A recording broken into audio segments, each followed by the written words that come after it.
Rohan, we are waiting. We are live, sir. Please.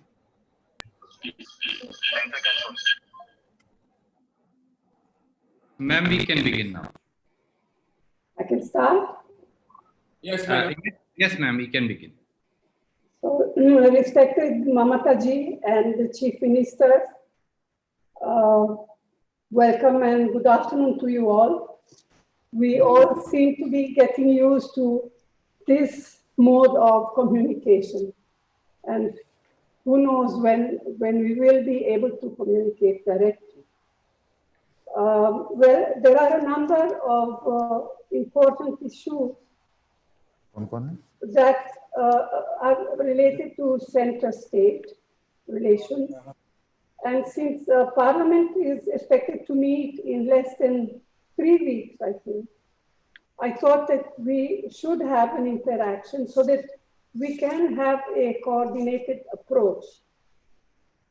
GST compensation seems to be a big issue.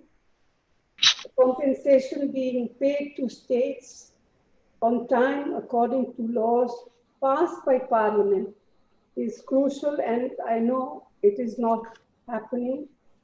Dues have accumulated and the finances of all the states are badly affected. Now, GST, as we all know, was enacted as an example of cooperative federalism. The GST regime came into existence because the states agreed to forego their constitutional powers of taxation in the larger national interest and on the solemn promise of compulsory GST compensation for a period of 5 years.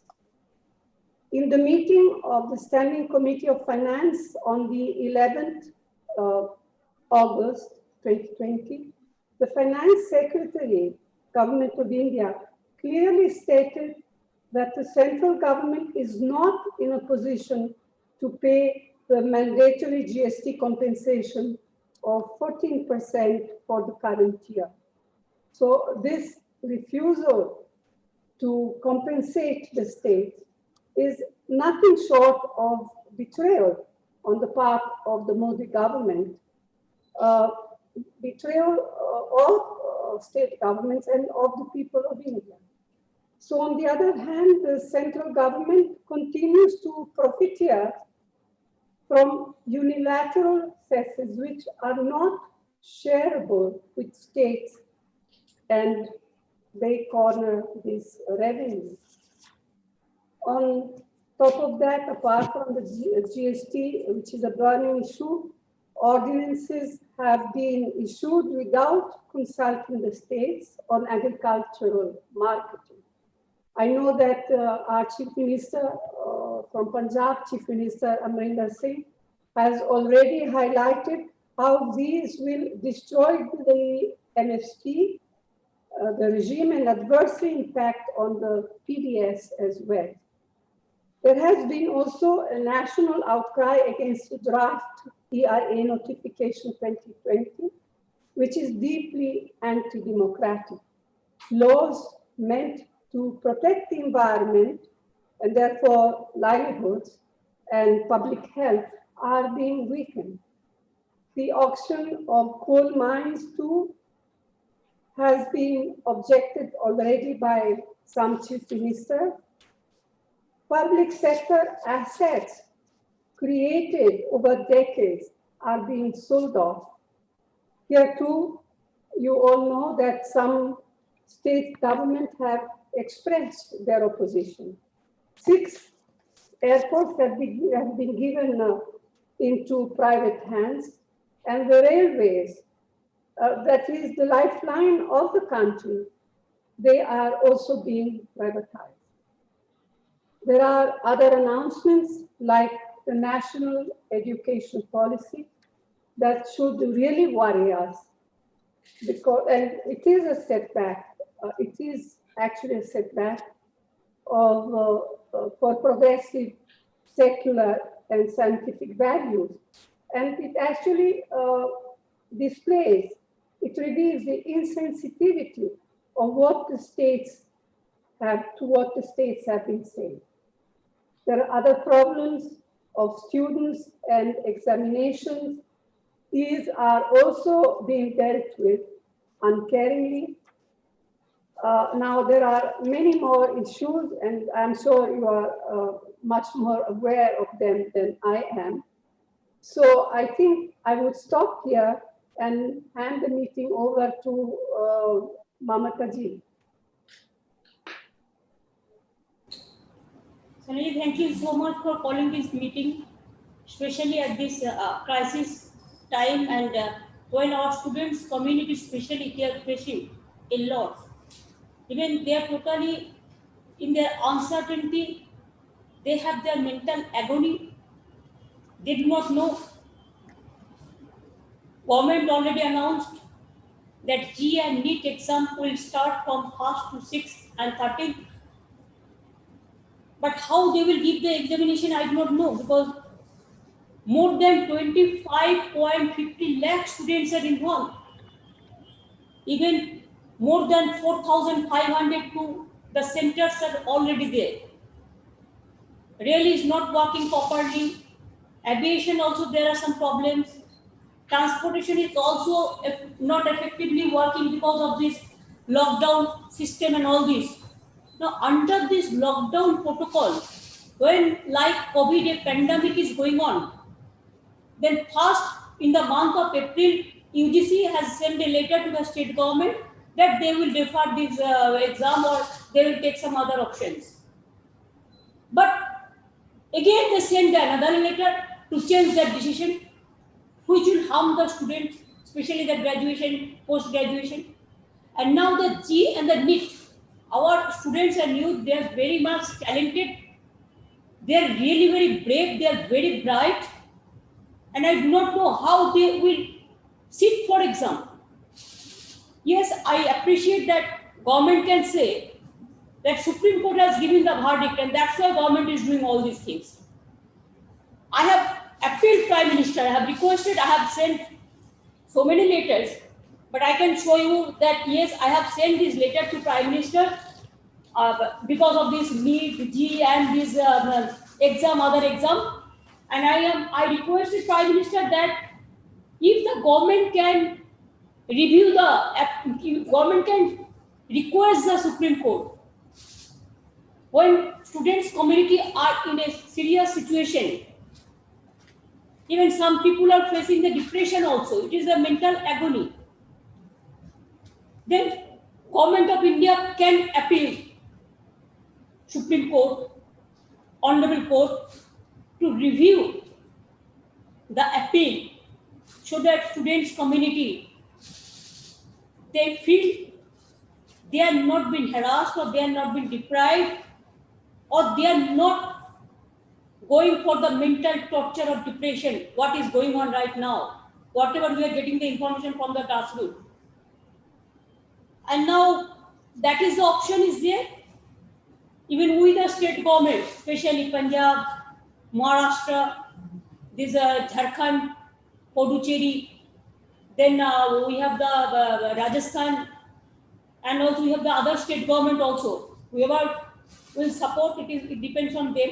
But whoever present is here today, we can also, if the law permits, we can discuss this matter with our senior advocates. There are so many important advocates they are always helping us, maybe Abhishek Singhvi or Kapil, or there are so many important advocates in this countries are there.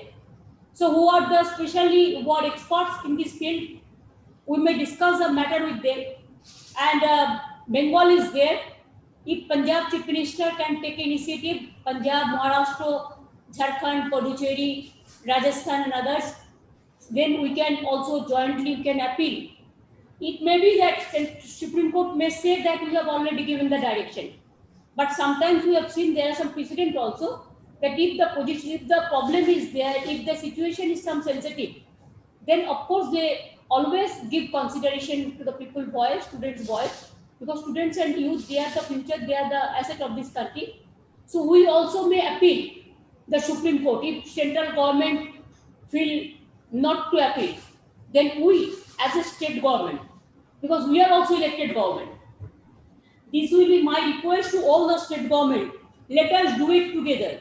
Let us go to Supreme Court and let us request them to postpone it for the time being unless the situation allows students to sit for exam. And more than 25.50 lakhs, it is not a joke. Even G, there is a system for online exam, but medical, no. From where they will be coming, where they will be going, how they will be going. Even mentally also, they are not prepared for this. Now all the educational institutions are closed. So at this situation, that will be my first appeal to all of you. I am thankful to Saniaji for convening this meeting today, because it's a very serious issue. I thought what we discussed about COVID, this is also important issue. Education issue is a more important issue, and we stand by our students. We salute to our students and youth, and we are stand by our students. Whatever they require the help, we are willing to do it. This is number one. Every chief minister must come forward and we must work together. Number two, what Soniaji said, 100% I can assure you, yes, we are fighting the battle. Whatever they are saying nowadays in the name of cooperative federalism, the state government is being bulldozed like anything.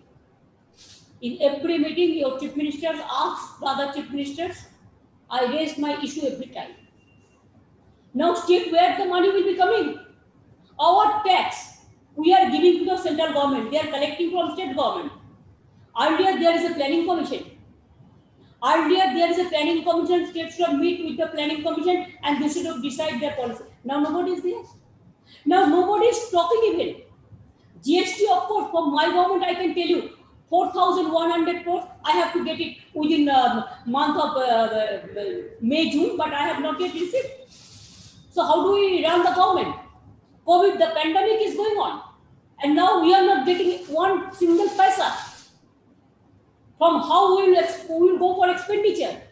We have to give for safe house free of cost, treatment free of cost, medicine free of cost, ventilator free of cost, nasal oxygen free of cost, even their ambulance free of cost. Everything we are giving free of cost. Even the migrant workers, they came. We gave their ticket, the expenditure. We are trying our best, madam. But the problem is that we are not getting anything.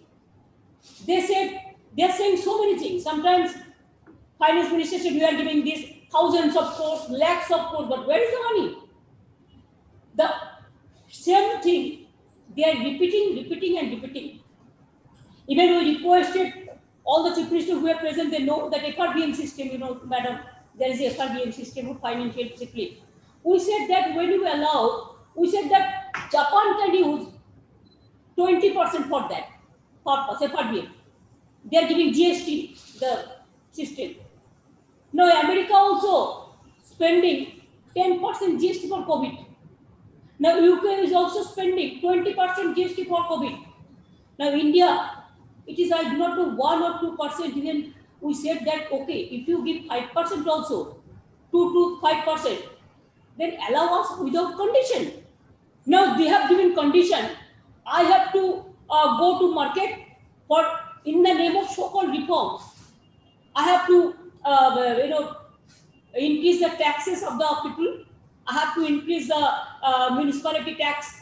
I have to increase this and this and this, and whatever they will say, they will impose the tax to us, and then only we will get that money, otherwise no. So where the money will come? Will it come from the sky? I'm telling you that we are trying our best. It's very difficult to give the salary to the workers. No fund is available. It's very difficult. Even the unorganized sector is suffering a lot. The MSME sector to farmers to unorganized sector. Nothing is there, no help. Only big speech is coming up. And if we want to say something, then of course, there are so many agencies. They will be surrounded by us. Let them. Let them, but what to do? Two options are there. Either you fight for the people, and if you don't fight for the people, then there are so many friends, they are just surrounded by us, how they can disturb us. I have not seen in a democracy this type of atrocities. I'm sorry to say, it's most unfortunate part of today. We are facing an acute crisis, we cannot speak. We cannot speak out. We cannot speak freely. The media cannot speak. They are also being guided what to speak, what not to speak. Spending lots of money against of us. Now from Facebook to everywhere.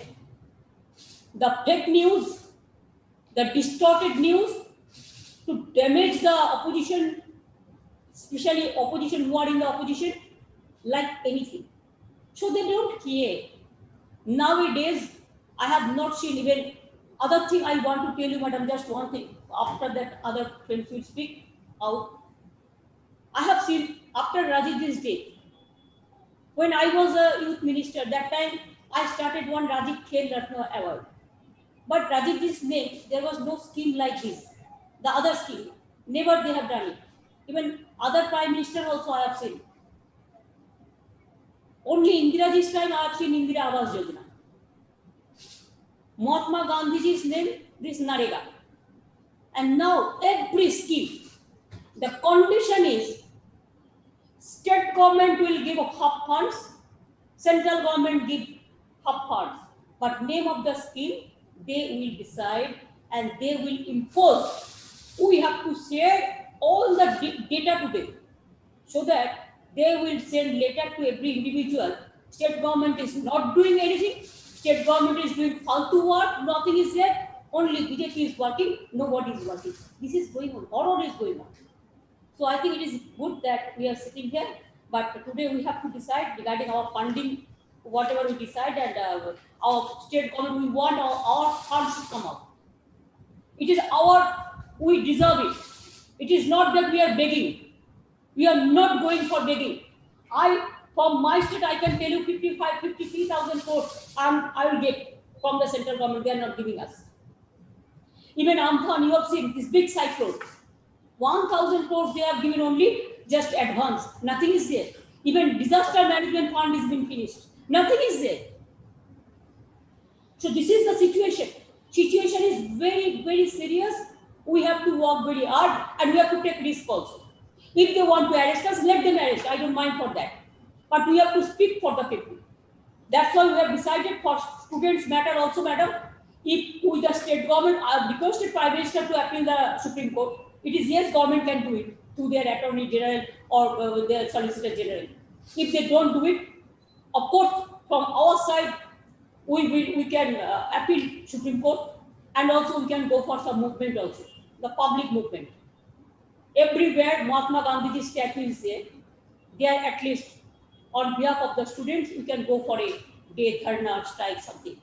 That will be my request to all of you. I think I have discussed something. So other state government is also fighting the battle like anything. Now, Shaniaji, you may conduct the meeting. Why don't you carry on conducting the meeting, Mamtaji? You are a senior leader. No, come on. I know that you have to go earlier, so you can conduct it for a while and then I'll take on. That is my privilege. I am honored and I am really privileged when you allow us to do it. But I think when you are present here, I think it is better if you can. First time I can announce and then you can do it. All right. I will be sitting here with you. First, may I request Shibu Sorenji? Sorry, Hemant Sorenji. I have seen him. I have seen his face. Sorenji, बताइए, फरमाइए क्या बोलना है?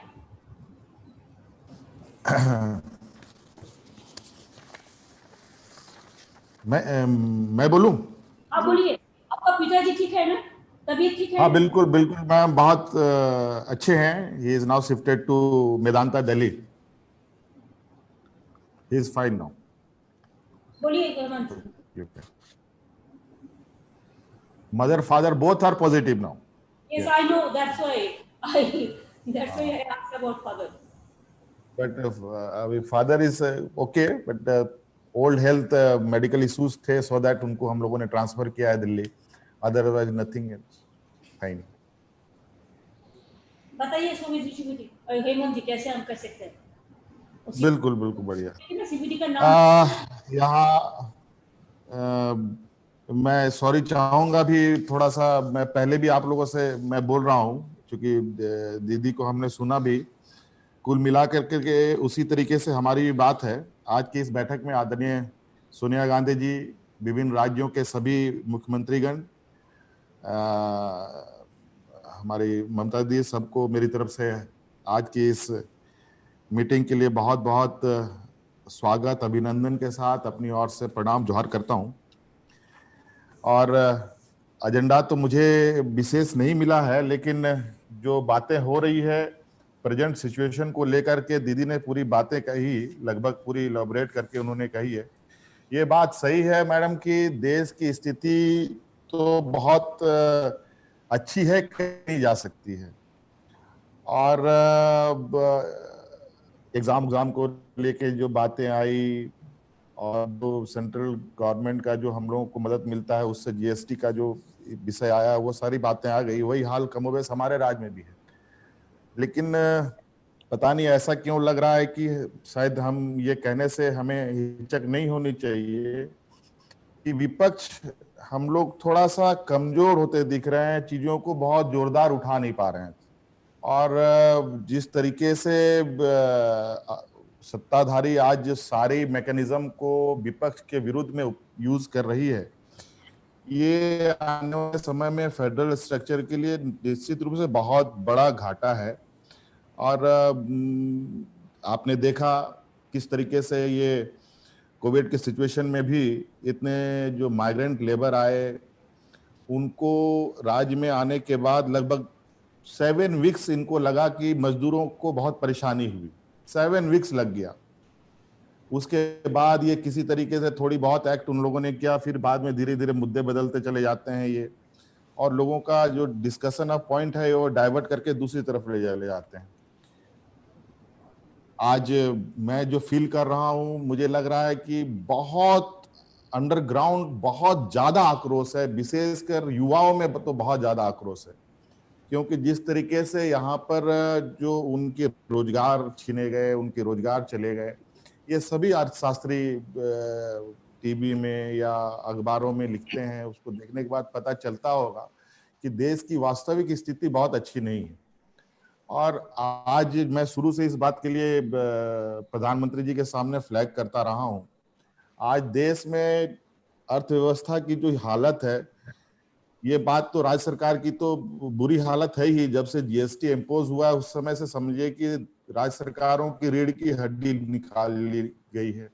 सारे decision अब केंद्र सरकार करती है, जो उनको देना है देंगे, जो नहीं देना है नहीं देंगे. अपने स्टेटों को, अपने जो उनके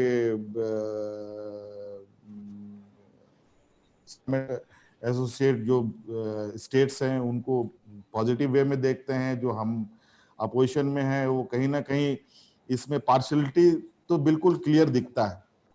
इसलिए मैंने कहा है कि ये जीएसटी जिस तरीके से केंद्र सरकार आज सारा बर्डन अपने ऊपर ले रखी है, क्यों नहीं राज्य सरकार को भी कुछ बर्डन मिले रिसोर्स जनरेट करने के लिए. आज जिस तरीके से रिसोर्स जनरेट करने के लिए जितने भी बेनिफिट कंपनीज हैं, उन सभी बेनिफिट कंपनी को ये देने पे लगे हुए हैं.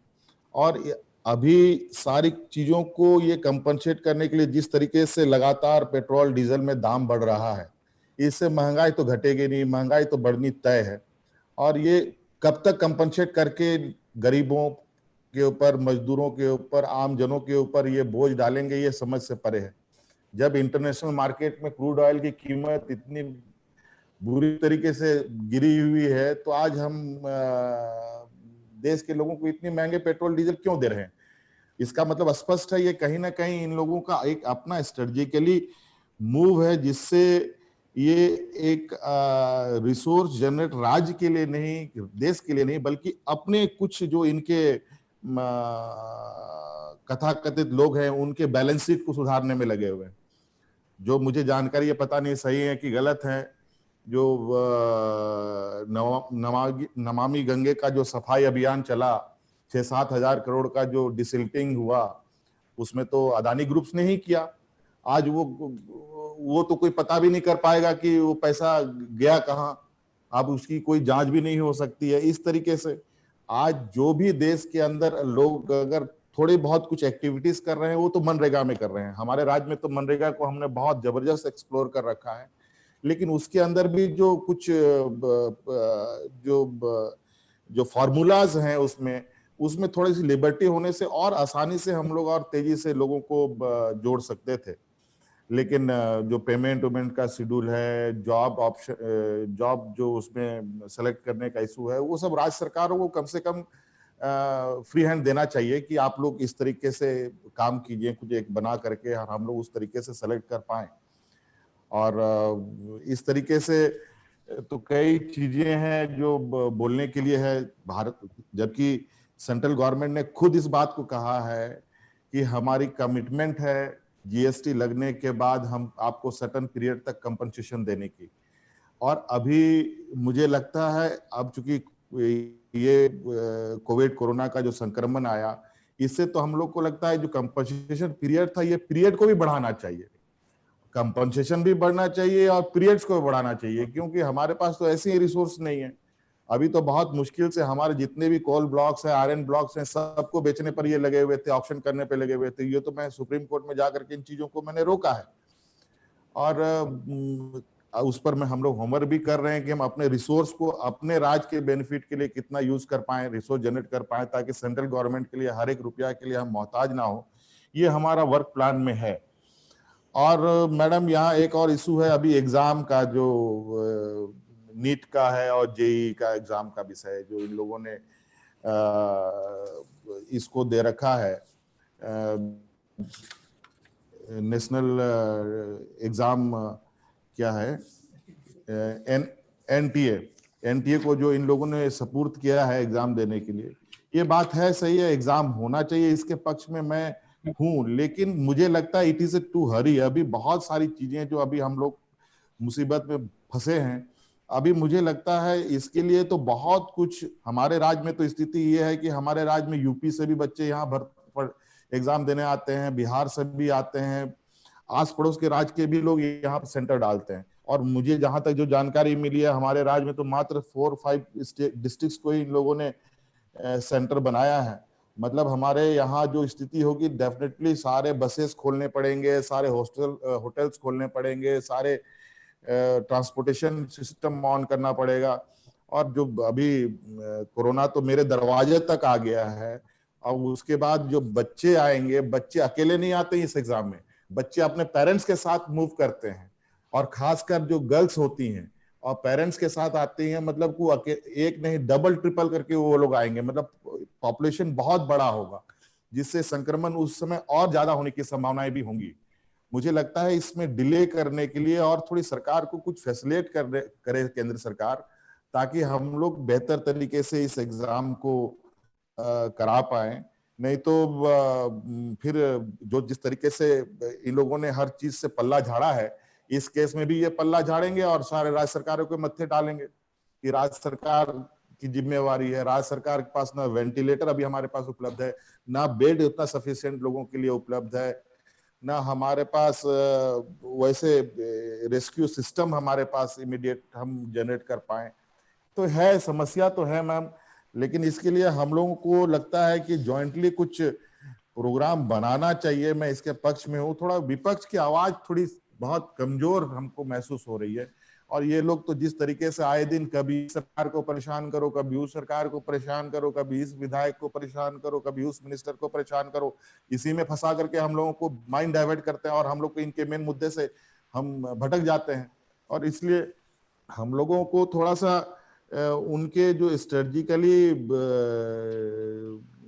पॉलिटिकल डाइवर्ट है, उस पर भी एक कड़ा नजर रखते हुए हम लोगों को उनको हिट करने की आवश्यकता है। मुझे नहीं लगा, क्योंकि इन लोगों ने गलतियां इतनी कर रखी हैं मैम कि अगर हम लोग सही तरीके से सही प्लेटफॉर्म पर बातों को रखें तो मुझे लगता नहीं है कि हम लोग इनको ये करें। अब जैसे इन लोग सब आत्मनिर्भर भारत के नाम पर जितने भी जो प्रॉफिट कंपनीज हैं सबका प्राइवेटाइजेशन करने पे लगे हैं, खासकर रेलवे पर। रेलवे तो हुआ, रेलवे करने की वजह से कितने लोग अनएम्प्लॉय होने की स्थिति पर हैं, हो गए, और कितने लोग डायरेक्ट इनडायरेक्ट वे में बेरोजगार हुए, वो तो आप सब लोगों को मालूम है। अभी भेल, गेल, एनटीपीसी, सेल, इन सबको बेचने की इनकी तैयारी चल रही है। कैसे चलेगा? आखिर हम लोग किस और देश को ले जाना चाहते हैं? और वैसे भी अर्थव्यवस्था पे खड़ा होने के नाम पर तो कहीं मुझे दूर दूर तक तो दिखाई नहीं दे रहा है। इतने सरकार पैसे रिजर्व बैंक से निकालती है, आम लोगों को तो मिल नहीं रही, ना फैक्ट्री चल रही है, ना छोटे चल रहे हैं, ना मिडिल क्लास इंडस्ट्रीज चल रही हैं, लेकिन सेंसेक्स में इन्फ्लुएंस जरूर दिखता है। और ये कौन सा इकोनॉमिक है, ये मुझे समझ में आता है। कोई इंडस्ट्री चल नहीं रहा, रोजगार हो नहीं रहा, आखिर सेंसेक्स बढ़ कैसे रहा है? ये कहाँ का फॉर्मूला है? ये कौन अर्थशास्त्री बताता है ये? और जितने भी आज देश की स्थिति को बताने वाली संस्थाएं हैं, चाहे वो क्राइम रिपोर्ट हो, चाहे डेवलपमेंट ये हो, वो सारी संस्थाएं आज बंद हो गई हैं। कोई भी रिपोर्ट पेश नहीं हो रही है। किसी भी देश की स्थिति के बारे में पता ही नहीं चलता है कि कैसे हम लोग चीजों को आगे दिशा दे पाएंगे लोगों को। इसलिए थोड़ा सा हम लोग, मैडम आपने अच्छा पहल किया है, और हम लोग मजबूर भी हैं कि हम लोग मिल नहीं पा रहे हैं, लेकिन अब हम लोग को लगता है कि मिलने की भी, और या तो इस तरीके का कोई प्लेटफॉर्म बना करके हम लोग रेगुलर एक सीटिंग करें, ताकि हम लोग को इनके जो षड्यंत्र हैं इसको हम लोग मुंह तोड़ जवाब दे पाए मैडम। इसलिए, और इन्वायरमेंट ये का भी एक इशू इन लोगों ने अभी जो नया ये किया है, मैं थोड़ा सा इसको मैं आपको फ्लैग करना चाहता हूं। इन लोगों ने एक जो नया अमेंडमेंट EIA का जो इन लोगों ने किया है, जो पब्लिक डोमेन पे इन लोगों ने रखा भी था, लगभग 20 लाख लोगों ने सजेशंस दिए हैं। इसमें जो मेजर इन लोगों ने चेंजेस किया है, पोस्ट फैक्टो इन्वायरमेंट क्लियरेंस का, मैडम ये तो डिजास्टर होगा राज्यों के लिए। आर्बिट्रेरी एक्सपेंशन जो मेजर प्रोजेक्ट्स हैं इनके जो हैं, और इंस्पेक्शन ऑफ पब्लिक, जो पब्लिक हियरिंग को इन लोगों ने खत्म कर दिया है। ये पूरी तरीके से मैडम हमारे लिए तो हमारे जैसे माइनिंग स्टेट्स के लिए तो बहुत बुरा है, और इनकी तो हमारी गिद्ध नजर पड़ी हुई है हमारे स्टेट में। मैं तो अपोज कर रहा हूँ, लेट अस सी, देखते हैं कब तक हम कर पाएंगे। लेकिन कहीं ना कहीं ये लोग कभी कभी डराने धमकाने का भी काम करते हैं। खैर, उससे कोई फर्क नहीं पड़ेगा, लेकिन हमें इन सब चीजों पर भी जो है बात रखनी चाहिए। तो इस तरीके के है मैडम, हम तो, और बातें बहुत है, लेकिन आप लोग सीनियर लोग हैं, आप लोग ज्यादा एसेस करते हैं, आप लोग देख रहे हैं, और बिल्कुल हम आप लोगों के साथ हैं। आप लोग बेहतर प्लानिंग कीजिए, और प्लानिंग होनी चाहिए और जोरदार होना चाहिए, मेरा ये मानना है। धन्यवाद ma'am. Mamta ji, Yes, madam. Yes. I'm told that Uddhav Thackeray ji has to go Yes. Yes. fairly soon, so perhaps he should speak and then the others. आप बोल दीजिए उद्धव जी। दीदी इजाजत है? आप बहुत बढ़िया फाइट कर रहा है। मैं तो करूंगा, लड़ने वाले बाप का लड़ने वाला बेटा हूं मैं। उद्धव भैया नमस्कार। नमस्कार नमस्कार हेमंत जी।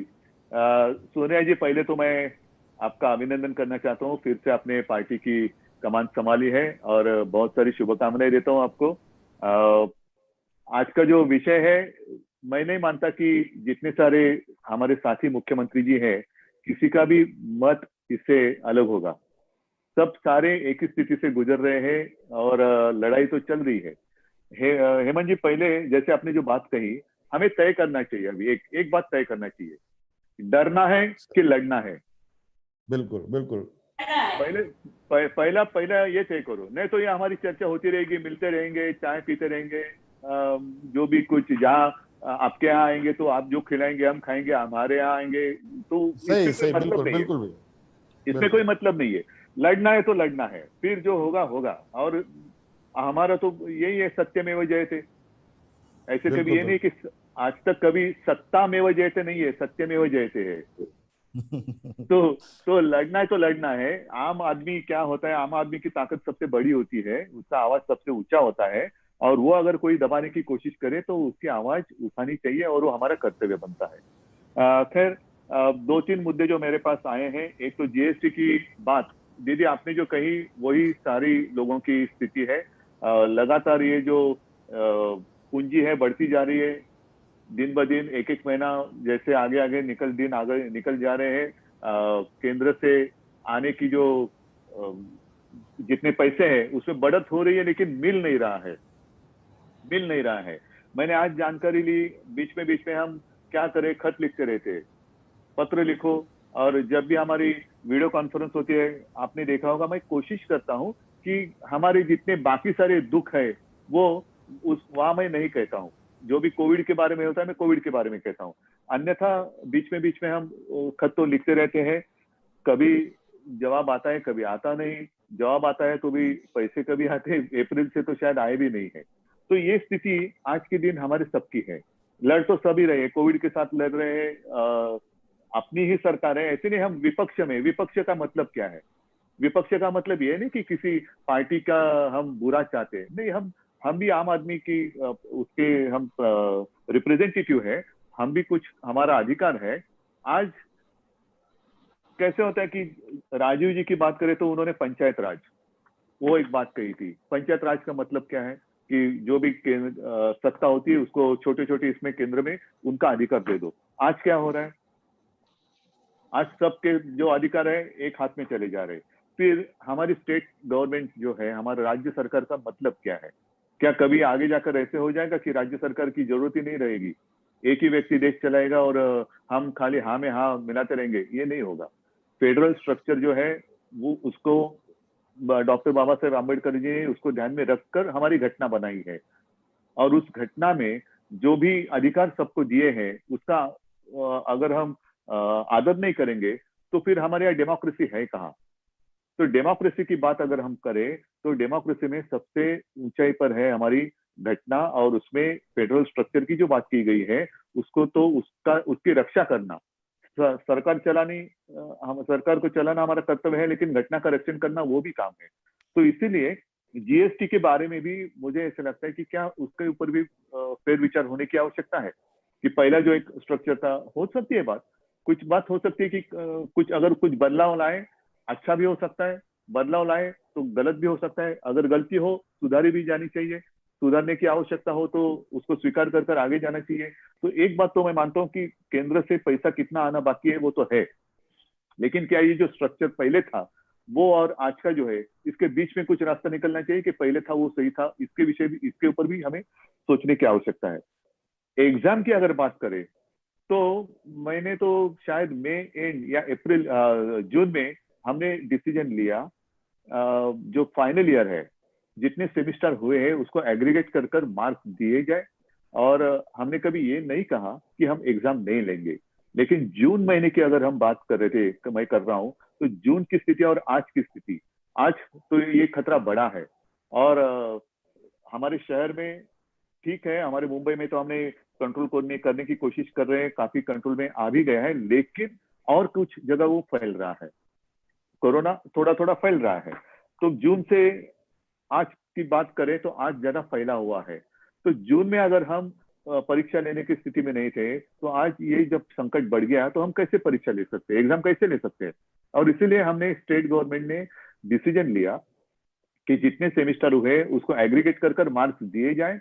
बच्चों का जो भविष्य है उसके साथ खिलवाड़ नहीं होनी चाहिए और रुकावट भी नहीं होनी चाहिए, इसलिए हम उनको पास कर देंगे, और बाद में जब भी संभव हो हम एग्जाम जरूर लेंगे। और अगर किसी बच्चे की ऐसी धारणा होगी कि अरे नहीं एग्जाम होता तो मैं ज्यादा अच्छा परफॉर्मेंस कर सकता था, तो वो उसकी मर्जी, वो उस एग्जाम वो दे सकता है। फिर एग्रीगेट किए हुए मार्क्स और एग्जाम में मिले हुए मार्क्स चुनना उसका काम है।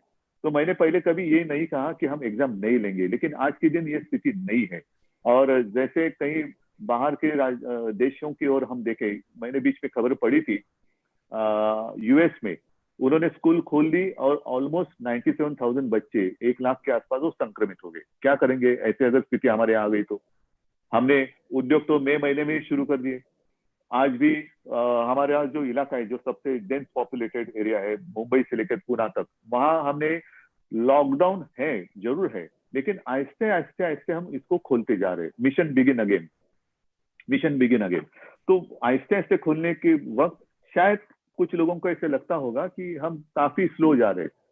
स्लो ठीक है, वो टॉर्टोइज और वो खरगोश, उसकी तो कहानी सबको पता है। जल्दबाजी कर कर कुछ फायदा नहीं होता है। आहिस्ते कदम जाए लेकिन ठीक से डालें, तो जो कदम हम आगे बढ़ाएंगे उसको वापस लेने की आपत्ति हम पर नहीं आनी चाहिए। ये सोच समझकर हम आगे जा रहे हैं। तो सारी चीजें हम खोलते जा रहे हैं, आहिस्ते आहिस्ते हम खोलते जा रहे हैं। स्कूल, मैंने स्कूल के बारे में भी यही कहा कि स्कूल शुरू कब होंगे? स्कूल शुरू नहीं करेंगे, लेकिन एजुकेशन शुरू करेंगे, वो चाहे ऑनलाइन हो या कुछ भी हो, ई लर्निंग हो। तो इस विषय पर भी हम काम कर रहे हैं। जो बात मुझे दिखाई दे रही है, एनवायरमेंट की एक जो बात रहेगी वो भी मैं बता देता हूँ। हमने तो एक लेटर दे दिया है जावड़ेकर जी को। वैसे तो आदित्य ने 2-4 दिन पहले ही प्रधानमंत्री जी को लेटर दिया है एजुकेशन के बारे में, और उसमें आदित्य ने लिखा है कि ये जो एजुकेशन एकेडमिक ईयर है, जैसे फाइनेंशियल ईयर वो आगे बढ़ा है, तो एकेडमिक ईयर भी क्या हम जनवरी से शुरू कर सकते हैं? क्योंकि आज तक देश की अगर बात करें तो हर राज्य की स्थिति अलग अलग है। कुछ राज्य नसीब वाले हैं और वो नसीब वाले ही रहे कि जहां उनके यहाँ इसका ये संक्रमण कम हुआ होगा, अच्छी बात है। लेकिन आज के दिन हमारे यहाँ तो वैसे नहीं है। हमारे यहाँ बहुत ही केयरफुली हमें आगे जाने की आवश्यकता है, और इसीलिए आदित्य ने कहा कि एकेडमिक ईयर हम आगे करें क्या, जनवरी से शुरू करें क्या। तो वैसे ही एनवायरमेंट की बात करें, हम क्या करते हैं? विकास चाहिए, हाँ चाहिए ना विकास। हम तो सरकार इसलिए सरकार में आए कि विकास के लिए आए हैं।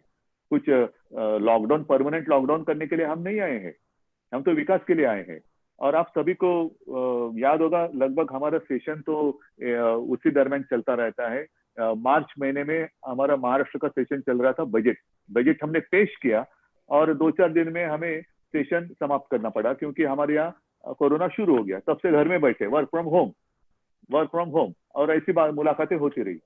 तो विकास के लिए हम तो सरकार में आए हैं, लेकिन विकास का मतलब ये नहीं कि जहां चाहे हम हमारी मर्जी कुछ भी करें, जंगल है तोड़ दो और वहां से कुछ भी करो, नहीं।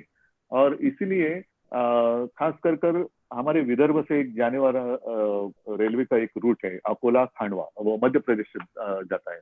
वो जाता है बीच हमारे जंगल से, मेलघाट, जो टाइगर का घना जंगल है। तो हमने उनको ये कहा है कि अल्टरनेट कुछ करें, कि हम बीच जंगल से ये रास्ता जा रहे हैं, तो हम घुमा कर लेके जाएं, तो ज्यादा बस्ती, ज्यादा लोगों को इस्तेमाल होगा। तो कुछ ना कुछ सोच समझ कर करना चाहिए। आसान उत्तर हम जरूर निकाल सकते हैं, लेकिन आगे जाकर हमें आपत्ति आ सकती है। तो ये सारी बातें हमारी होती रहती है। लेकिन दीदी आपने जो बात कही कि हमें मिलते रहना चाहिए। जब भी कोई आपत्ति आती है तो हम भागम भाग करके इकट्ठा आते। क्यों आपत्ति की जरूरत है क्या हमें इकट्ठा आने के लिए? आपत्ति के बिना भी हमें मिलते रहना चाहिए। अगर हम हमेशा साथ रहेंगे तो आपत्ति की क्या हिम्मत है हमारे सामने आने की?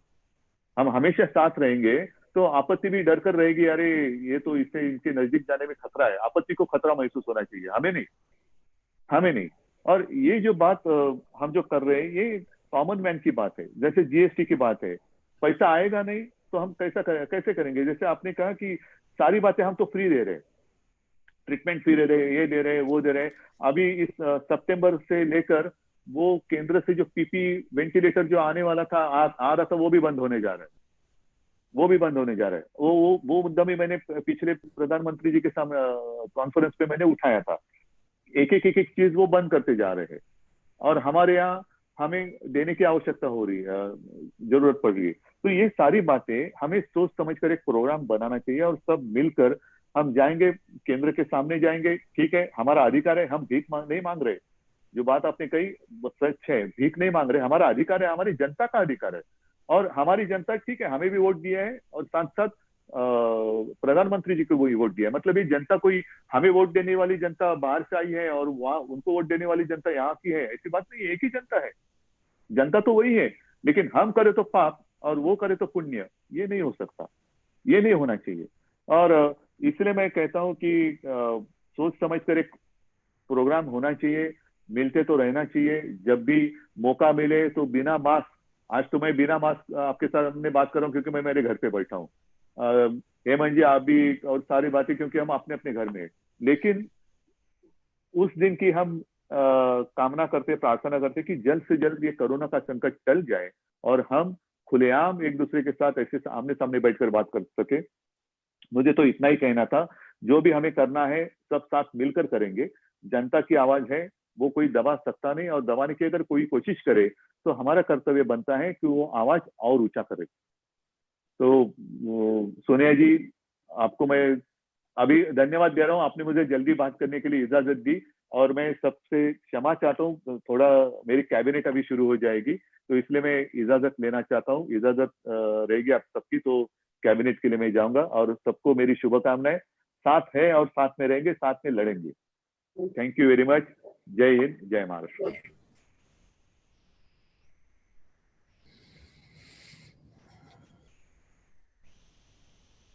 सुनिए जी, ये बात तो ठीक कहा है कि हम लोग ने प्रोग्राम हमको लेना जरूरी है कि किसी को भी स्टेट में कोई प्रॉब्लम होता है, दिक्कत होता है, कोई भी पॉलिटिकल पार्टी को, एक क्या करता है पूरा चीज को डाइवर्ट करके सबको अलग अलग करके रख देता है।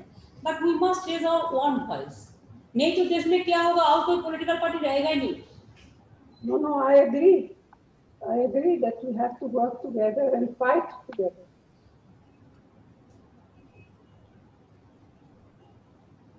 अभी तो आपका पार्टी को No, should we, Amarinder ji?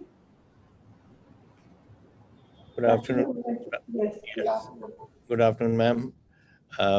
Fellow Chief Ministers, good afternoon. Good afternoon. Ma'am, I think शुरू करें, as the root of all evil is this COVID, and the COVID situation is bad, it's getting worse.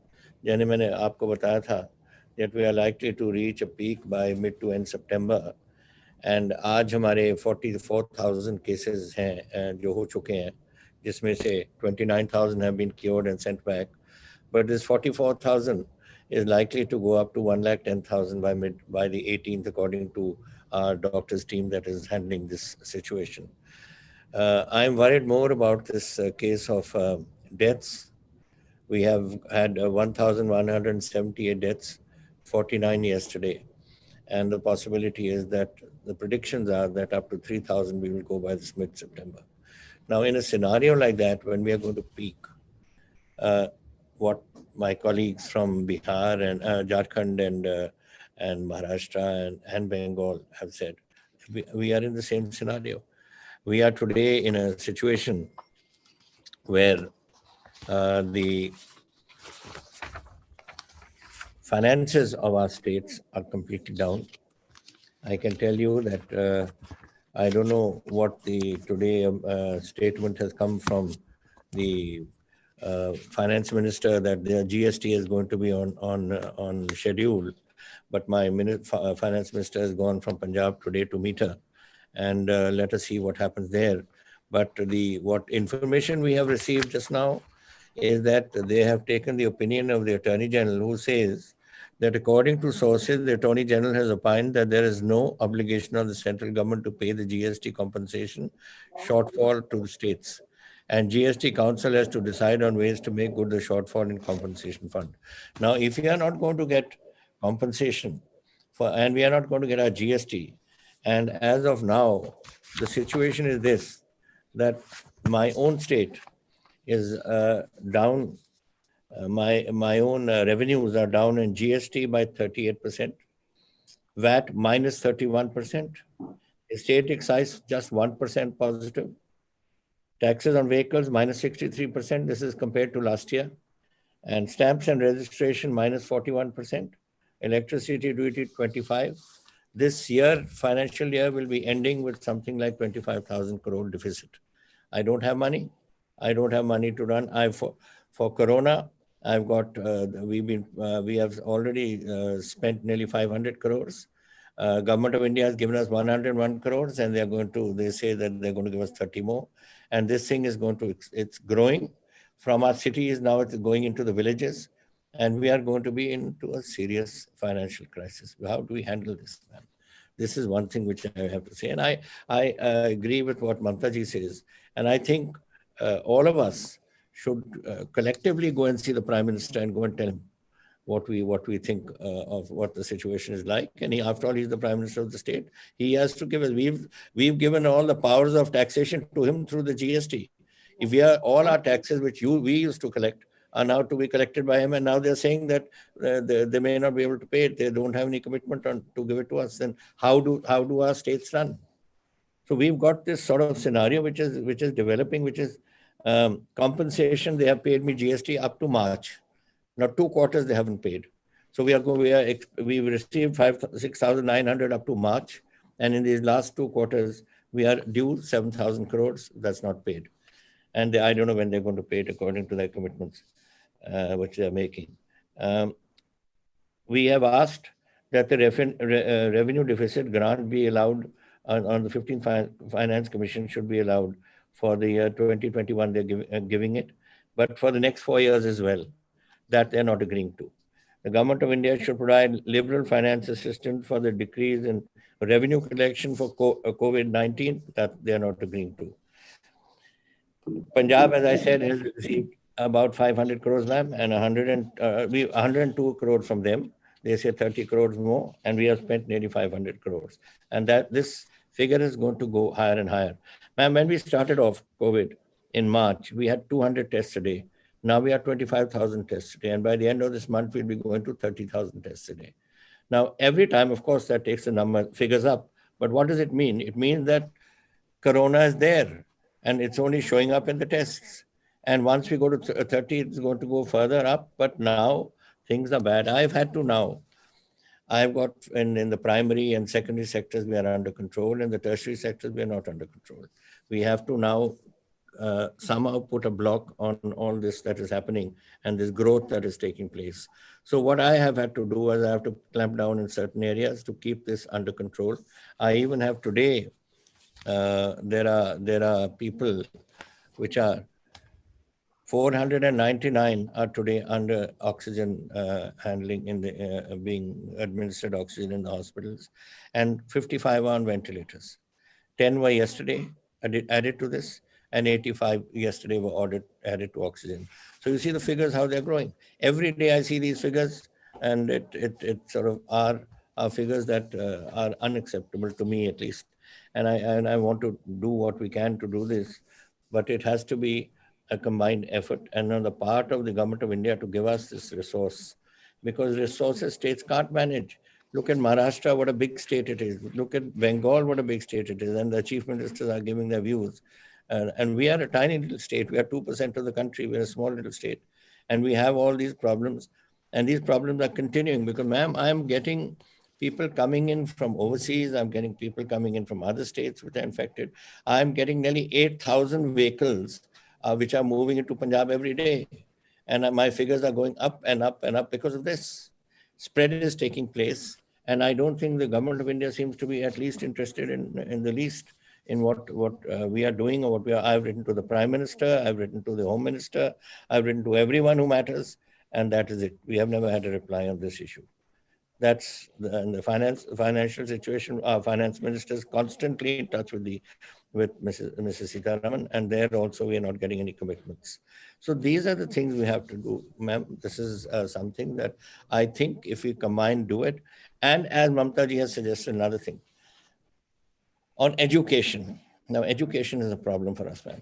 We have in schools, what we have done is that anyone who has passed the pre-exam, for instance, we are promoting them. We are not getting them there. The reason is very simple. If in September I'm going to touch a peak, how can I get my schools to open? How can colleges function? We have written to the Prime Minister 3 times on this issue of University Grants Commission being told to hold the other college exams, to delay them or to let the students be passed. We are told no. Now, I think if, as Mamta ji has suggested, all of us states take this up combined with the Supreme Court and fight it out there.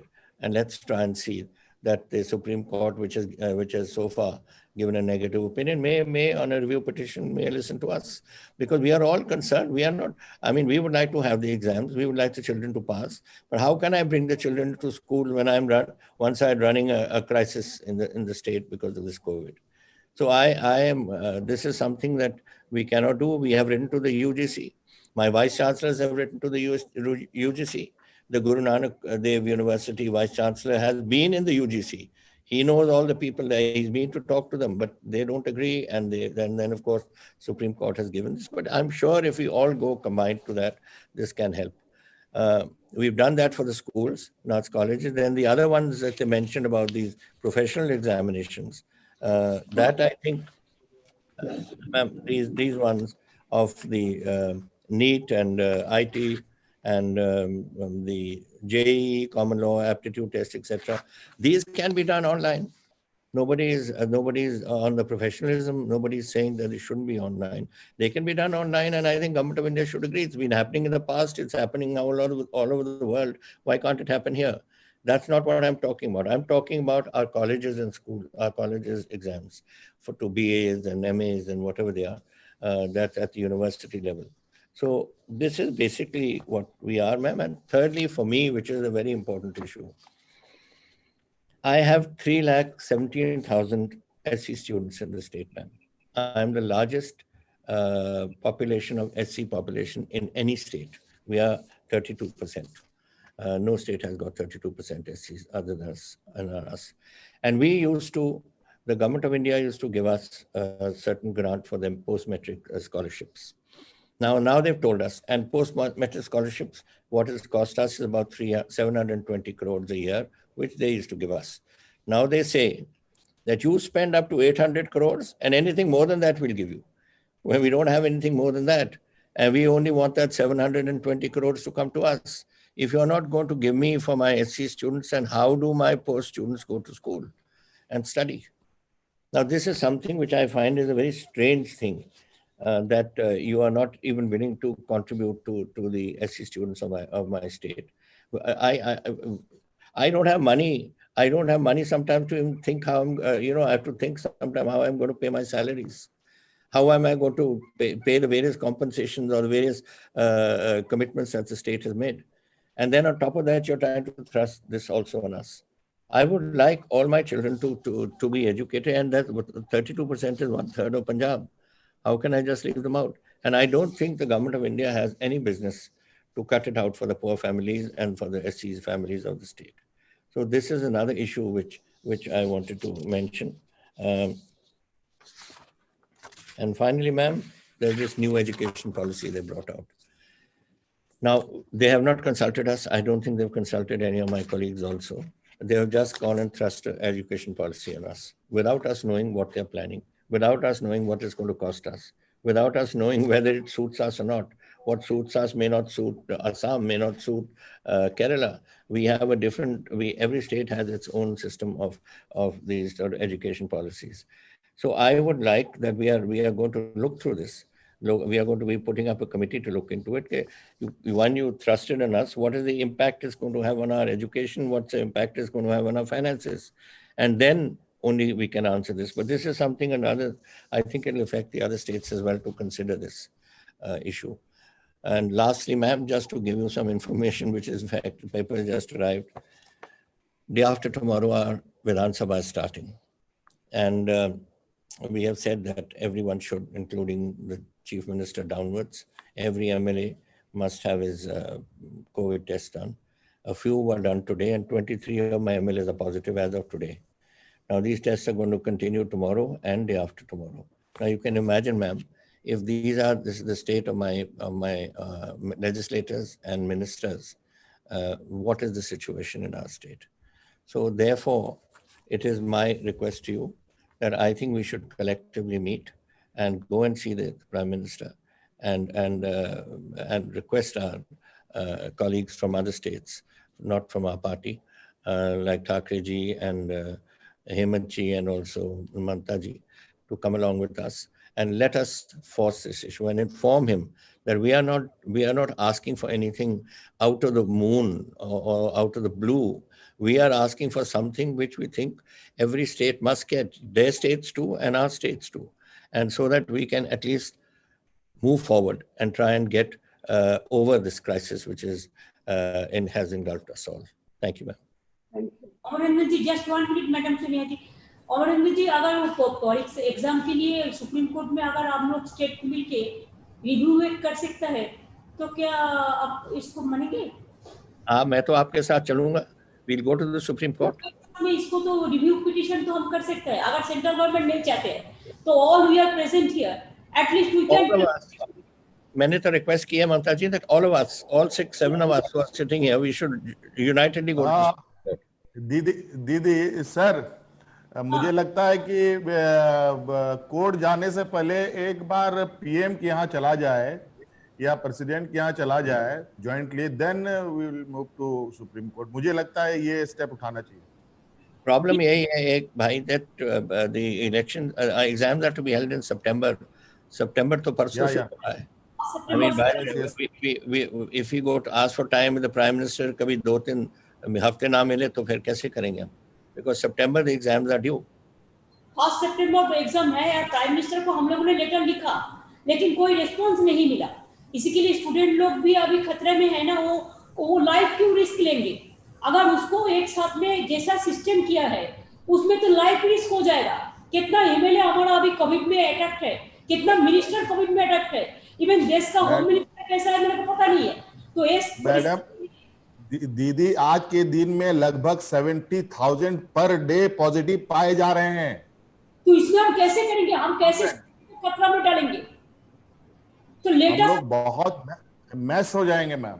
हाँ, एक बात ठीक है, कल आप अगर दिल्ली में जो प्रेजेंट है और जो नहीं है जाके एक प्राइम मिनिस्टर का साथ मीट से कर सकता है सोनिया जी, अगर इसको एग्जिट करे तो। लेकिन उसका बाद नहीं सुने तो हमको तो सुप्रीम कोर्ट में अपील करना है। Will be waiting. Punjab chief minister you take the lead. हम लोग देखिए एक साथ में हम लोग अपील करेंगे। तो आप लोग टुडे इज 26 ना, 26, 27, 28, 29, 30 फर्स्ट को एग्जाम है ना। फर्स्ट को एग्जाम से जल्दी करना है। कल तो ये डे टू डे नहीं होगा। तभी सजेस्ट ठीक है, you know, because September 1st तो आ गया ही हमारे पास। So why do we wait for that? Let us go to court. Supreme Court चलो, हम सब चलते हैं।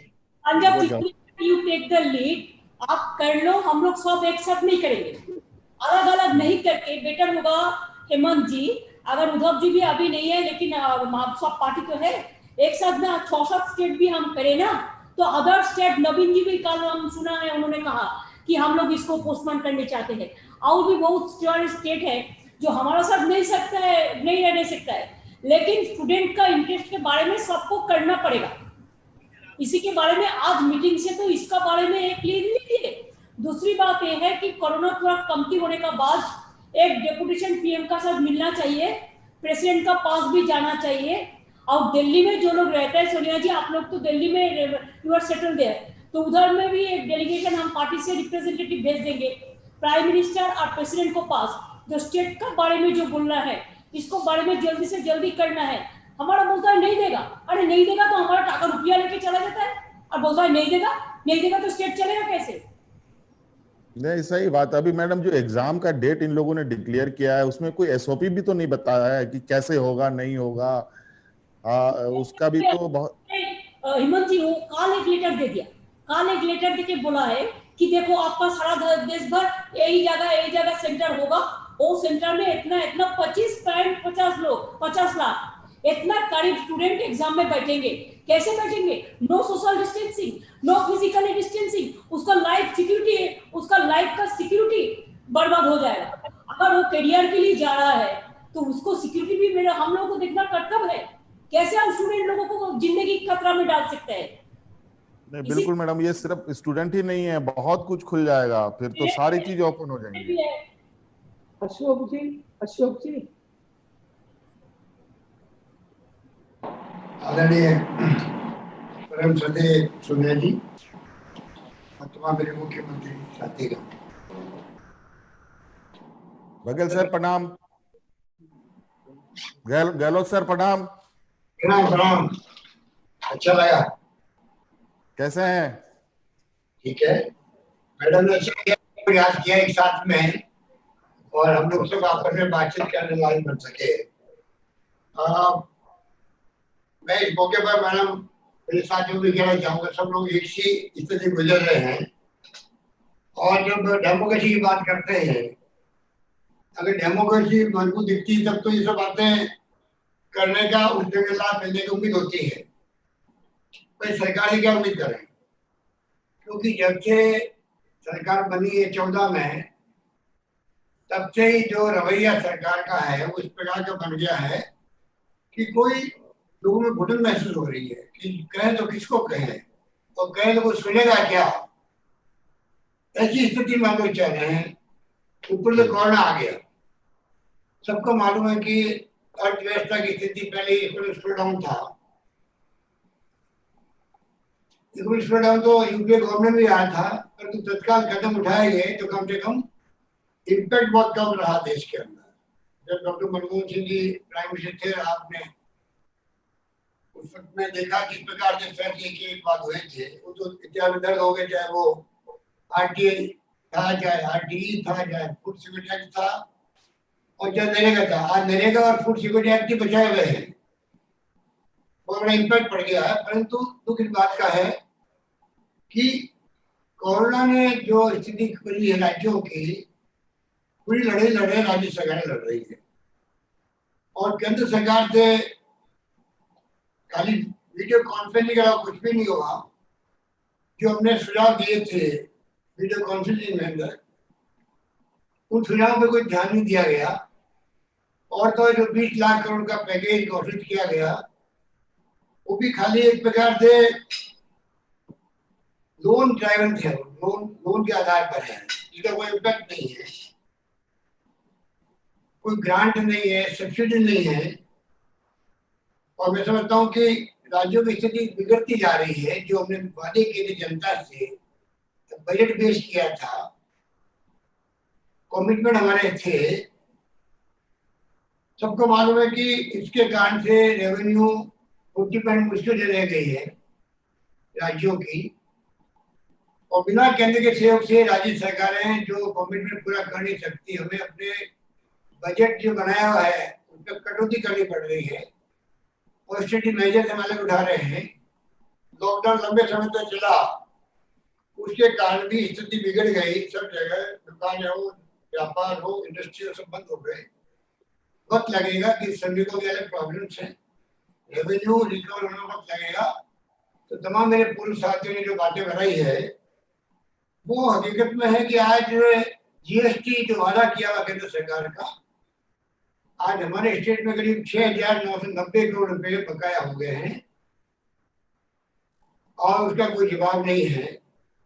कोई हमने 25-30 लेटर लिखे होंगे प्रधानमंत्री जी को, जवाब आते नहीं है वहां से।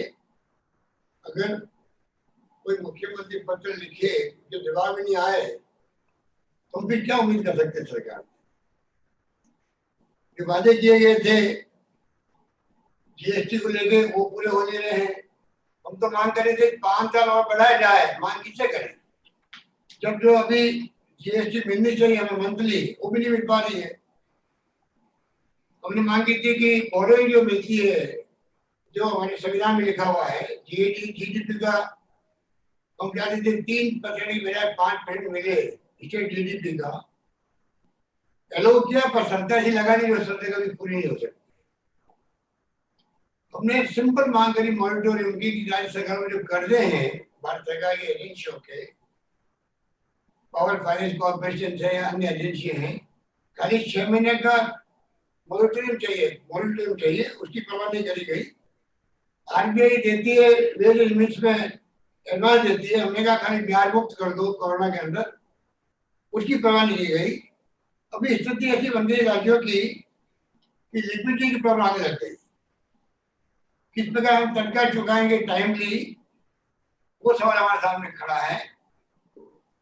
और तो जो सीएसएस की स्कीम होती है, सेंट्रल स्पॉन्सर्ड स्कीम, उसमें जो पहले फॉर्मूला था वो बदल दिया गया। जो पहले आराम से पैसा मिलता था तो हम भी अपना पैसा लगा करके खर्च करते थे। अब उन्होंने जो फॉर्मूला बदला है वो नीड बेस कर दिया है। उससे और ज्यादा मुसीबत पैदा हो गई कि राज्यों में सीएसएस के काम जो है वो हो नहीं पाएंगे। और तो और जो हिस्सा मिलता है केंद्रीय करों में हमें, मृत्यु के कहते हुए कि उसमें इस एक महीने में 800 करोड़ की कमी आ गई एक महीने के अंदर। तो सोच सकते हैं अगले महीनों में क्या होगा। तो चारों ओर से हम लोग घिरे हुए हैं और सरकार को तो परवाह इन बातों की है नहीं। सरकार को परवाह है सरकारें गिराएं कैसे। जैसे उन्होंने कर्नाटका में खेल खेला, मध्य प्रदेश में खेल खेला, राजस्थान की बारी आपके आशीर्वाद से बच गए हम लोग। पर जो सुनते रहते हैं कि महाराष्ट्र हो, चाहे वो छत्तीसगढ़ अपने झारखंड हो, चाहे वो कोई राज्य हो, उनकी बारी कैसे लगे। जब हम ये बातें सुनते हैं तो आप सोच सकते हैं कि इसमें क्या होगा। इन स्थिति में हम लोग चाह रहे हैं जो बहुत ही चिंता का विषय बना हुआ है। मैडम सरकार को परवाह नहीं है कि चाहे कितने एक्सपर्ट कोई बात कह दे देश के अंदर, इकोनॉमिस्ट कुछ भी कह दे, आरबीआई के गवर्नर है वे कुछ भी कह दे, और तो पीएम के जो एडवाइजर थे इकोनॉमिक के उनकी अपनी राय आ गई। पर फिर भी सरकार को कोई चिंता ही नहीं है, कुछ पता नहीं। आर्थिक व्यवस्था को लेके लोगों को विश्वास ही खत्म हो गया। सरकार कोई उसके बारे में विचार नहीं कर रही कि सोच भी नहीं कि क्या होगा राज्यों का। स्थिति बड़ी विकट होती जा रही है और हर फैसले उल्टे हो रहे हैं। पेट्रोल डीजल के दाम, मेरे पास आंकड़े हैं किस प्रकार से एक्साइज ड्यूटी बढ़ाई जा रही है लगातार, सेस और सरचार्ज बढ़ाए जा रहे हैं और $115 प्रति बैरल से लगा करके $19 पे आ गए। तभी लगातार प्राइस बढ़ रही है। पूरा पहले केंद्र सरकार ले रही है, डिविजनल पूल जो होता है राज्य को मिलने वाला उन पर कटौती हो रही है। इस प्रकार से स्थिति बन गई है। तो ये स्थिति में हम लोग चल रहे हैं और कोरोना में जो काम किया वो बेमिसाल किया राज्य ने, इसमें कोई दुराय नहीं। आपके आशीर्वाद से हम लोगों ने भी यहाँ पर सोशल कमिटमेंट भी पूरा किया, हेल्थ एक्सपेक्ट बढ़ाया हम लोगों ने। और आज स्थिति है कि राजस्थान वो राज्य जहाँ पर पॉजिटिविटी की रेट जो है 3.38% है, और जो सबसे अच्छी रेट है यहाँ पर। बाकी जगह नेशनल लेवल पर 8.78% है। फर्टिलिटी रेट जो है राजस्थान 1.34% है, जो सबसे कम है देश के अंदर। और तो और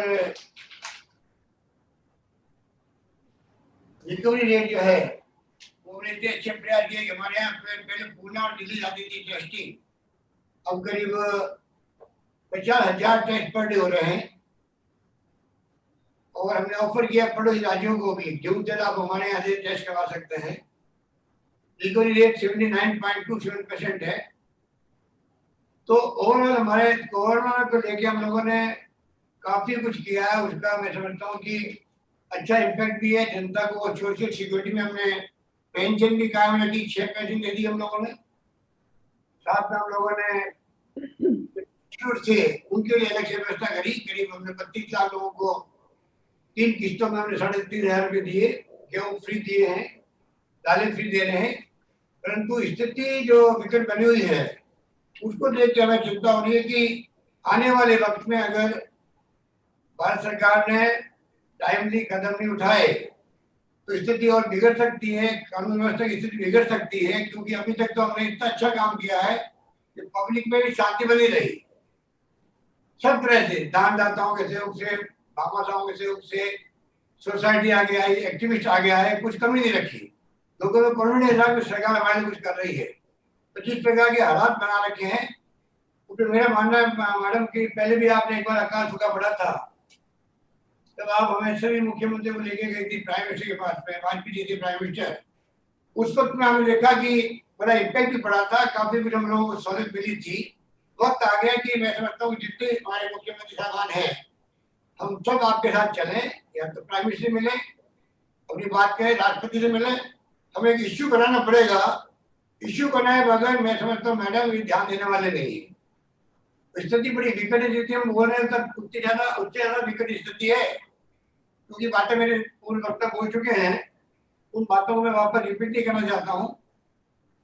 तो मैं इतना कह सकता हूँ कि आम जनता दुखी है, वो खुद चिंता में है, सरकार को ध्यान दे नहीं रही है, इकोनॉमिक स्थिति बिगड़ती जा रही है, महंगाई बढ़ती जा रही है, परचेजिंग पावर लोगों का है नहीं। अगर फिजिकल डेफिसिट के मतलब हम चल रहे हैं और अगर हमने परचेजिंग पावर नहीं बढ़े लोगों की, कंपनी के पैसे को, तो दुकानदारों का सामान बिकेगा नहीं तो फैक्ट्री कहीं चलेगी। तो सवाल ये है कि जब तक सरकार आगे आकर के इमदाद नहीं करेगी राज्यों को भी और पब्लिक को भी, पैसा नहीं जाएगा जेब के अंदर, परचेजिंग पावर नहीं बढ़ेगी, तो इकोनॉमी ठीक होने वाली भी नहीं है। और ये बात समझ में नहीं आ रही है, मैं समझता हूँ पता नहीं क्यों नहीं आ रही है। सारे इकोनॉमिस्ट क्या बोल रहे हैं सबको मालूम है, ये हमारे लिए बहुत चिंता कैसे बना हुआ है। तो मैडम मैं इतना कहना चाहूंगा कि ये जो बात हुई है एग्जाम के बारे में सबके राय एक ही है कि जब खुद एग्जाम पर आ रहा है, सामने अमेरिका का भी आ रहा है, तो ऐसी स्थिति में सुप्रीम कोर्ट में पार्षद खुद को जाना चाहिए। जब आम राय लोगों की है कि गवर्नमेंट ऑफ इंडिया खुद जाए सुप्रीम कोर्ट में, वहां पर रिव्यू कटिंग लगाए और कोई रास्ता निकाले जिससे कि ये जो प्रॉब्लम आई है वो हल हो सके। बाकी जो आपने हमें पत्र में लिखा है पर्यावरण को लेकर के, उसके ऊपर हमने भारत सरकार पे दबाव डाला भी है। हम चाहते हैं कि उसके ऊपर कार्रवाई हो, वरना आने वाले वक्त में तकलीफ हो सकती है।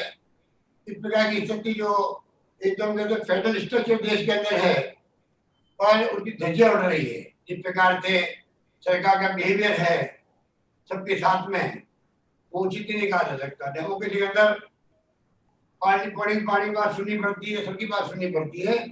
और ये सरकार जो है उनको कोई अपना एजेंडा जो आरएसएस का है उससे मतलब है, एजेंडे को पूरे करने के लिए कदम उठाए जा रहे हैं। और जो चिंता वास्तव में होनी चाहिए सरकार को, राज्यों की स्थिति क्या बनी उसको देखते हुए, कोरोना को देखते हुए, उसकी कोई चिंता नहीं है। और ये बात हम सब के लिए बहुत ही चैलेंजिंग बात हो गई है। तो चाहूंगा मैडम कि सबकी राय बने तो हम लोग जाकर के बात करें और दो बात बताएं कि स्थिति ये बनी हुई है, आंकड़े क्या कहते हैं सबके सामने है। खाली तथ्यों के ऊपर बात हम कर रहे हैं, कोई पोलिटिकल बात नहीं कर रहे हैं। स्थिति ऐसी बिगड़ गई राज्यों की, कोई सोच नहीं सकता। ये स्थिति है, इसलिए मैं आपको शुक्रिया अदा करूंगा। आपने अच्छा किया, कम से कम हम सबको एक साथ बैठाया, बातचीत करी, और मेरा मानना है कि आने वाले दिन में उसका असर पड़ेगा। धन्यवाद। Thank you. भूपेश जी।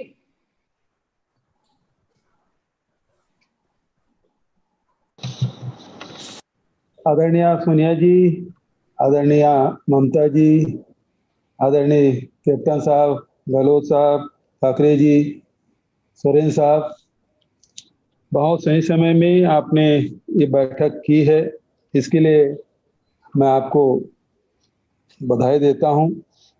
और लगातार इन समस्याओं को अब पार्टी उठाती भी रही है और आज विभिन्न राज्यों के मुख्यमंत्री के बीच में इस मुद्दे को आपने उठाया और सभी मुख्यमंत्रियों ने अपनी अपनी राय दी है। मैं सभी को धन्यवाद देता हूं। जहां तक कि जीएसटी का मामला है, हम लोग उत्पादक राज्य हैं और इस कारण से 2022 तक हम लोगों को कंपनसेशन देने की बात कही गई थी, लेकिन पिछले 4 महीने से किसी भी राज्य को कंपनसेशन की कोई एक पैसा भी केंद्र सरकार ने नहीं दिया है। जबकि आवश्यकता अभी जो स्थिति है 2022 से बढ़ा के बल्कि 2027 तक ही किया जाना चाहिए। इस प्रकार का प्रस्ताव जो उत्पादक राज्य हैं वहां से होना चाहिए। मैं इस मत का हूं।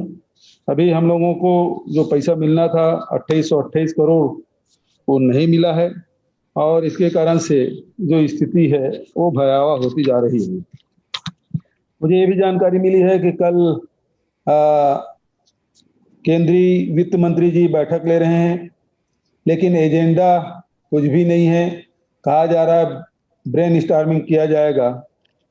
तो मैं समझता हूं कि जो खबरें छन के आ रही है वो बहुत ही डरावना है। वो इस मामले में कि यदि 4 महीने से पैसा नहीं दिए हैं और यदि कल ये फैसला ले लिया जाता है कि जो कंपनसेशन की राशि उसको नहीं दी जाएगी तो उत्पादक राज्यों की हालत और बहुत खराब हो सकती है। दूसरा जो इशू है जिसके बारे में सोरेन जी ने जो बातें कही कि जो पर्यावरण के संदर्भ में, तो ये तो बहुत भयावह है कि यदि कोई उद्योग लग जाए और उसके बाद वो सारे कानून का नियम का पालन करेंगे। मुझे एक घटना याद आ रही है, जमुना किनारे एक मंदिर बना था और वो मामला सुप्रीम कोर्ट तक गया और सुप्रीम कोर्ट ने आखिर में कहा कि कानून के हिसाब से तो गलत बना है, लेकिन सैकड़ों करोड़ रुपया, 150-200 करोड़ रुपया खर्च हो चुका है, तो इसलिए इसको हटाया जाना तो ठीक नहीं है। तो उसी प्रकार से बात आएगी, यदि जो कानून बना है, पैसा कानून बना है, पर्यावरण कानून बना है और उसको पालन किए बिना यदि उद्योग लग जाए और लगने के बाद यदि वो कानून का पालन नहीं करेंगे, तो आखिर में फिर हम न्यायालय भी जाएंगे तो कहा जाएगा कि भाई सैकड़ों करोड़ रुपए खर्च हो गया है, लग गया है, इसको हटाया जाना राष्ट्रीय क्षति होगी। तो ये जो कानून आया है वो बिल्कुल ही गलत है और जो EIA जो ड्राफ्ट है उसका हम लोगों को कड़ा विरोध करना चाहिए। दूसरा, जो कृषि के मामले में जो मंडी का जो मुद्दा है, जिसे कैप्टन साहब ने विरोध किया था और हम लोग भी भारत सरकार को एक पत्र लिखे हैं कि यदि इसको कोई भी मंडी में कहीं भी जाके बेचा जा सकता है और राज्यों को मंडी शुल्क लेने का अधिकार छीन जाएगा, तो राज्यों को जहां राजस्व की कमी होगी वहीं हमारे छत्तीसगढ़ में करीब 80% जो कृषक हैं वो मार्जिनल फार्मर है और वो कहीं पंजाब में जाके या राजस्थान में या महाराष्ट्र में बेचने जाएंगे नहीं, उसको तो यहीं से मंडी में बेचना है। तो उसका लाभ केवल व्यापारियों को, बिचौलियों को होगा, छोटे किसानों को नहीं मिलेगा। इसलिए उसके मैं आवश्यकता नहीं समझता, उसको वापस लिया जाना चाहिए। तीसरा, जो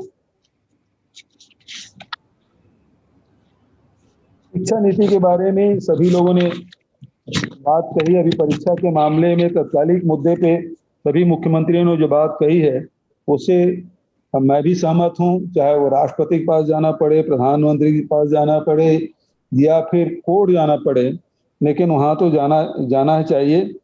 लेकिन उसके जो लॉन्ग टर्म जो शिक्षा नीति जो लाए हैं उसमें हम लोगों को विचार करना चाहिए।